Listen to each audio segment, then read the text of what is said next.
Monsoon सक्रिय झाल्याने राज्यात पाऊस वाढलाय। आज 20 ऑगस्ट रोजी कोकण घाटमाथ्यावर पावसाचा जोर कायम राहण्याचा अंदाज आहे। रायगडसह पुणे जिल्ह्याच्या घाटमाथ्यावर मुसळधार पावसाची शक्यता असल्याने सावधानतेचा इशारा म्हणजेच रेड अलर्ट कायम आहे। उर्वरित कोकण आणि घाटमाथ्यावर जोरदार पावसाचा अंदाज असल्याने दक्षतेचा इशारा आहे, तर विदर्भात विजांसह जोरदार पावसाची शक्यता असल्याने सतर्कतेचा इशारा हवामान विभागाने दिलाय। पावसाला पोषक हवामानामुळे मान्सूनचे प्रवाह तीव्र झालेत।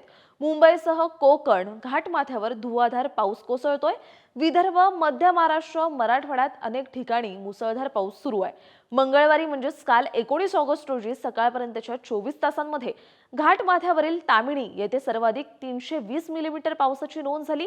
अनेक ठिकाणी 200 मिलीमीटर पेक्षा अधिक पाऊस झालाय, तर विदर्भातील ब्रह्मपुरी येथे राज्यातील उच्चांकी 34.8 अंश सेल्सिअस तापमानाची नोंद झाली। आज 20 ऑगस्ट रोजी कोकण घाटमाथ्यावर मुसळधार पावसाचा अंदाज असल्याने रायगड, पुणे जिल्ह्याच्या घाटमाथ्यावर सावधानतेचा इशारा म्हणजेच रेड अलर्ट कायम आहे। ठाणे, पालघर, मुंबई, रत्नागिरी, नंदुरबार, नाशिक, साताऱ्याचा घाटमाथा आणि कोल्हापूर जिल्ह्याच्या घाटमाथ्यावर जोरदार पावसाचा अंदाज असल्याने दक्षतेचा इशारा आहे, तर विदर्भात विजांसह जोरदार पावसाची शक्यता असल्याने सतर्कतेचा इशारा हवामान विभागाने दिलाय।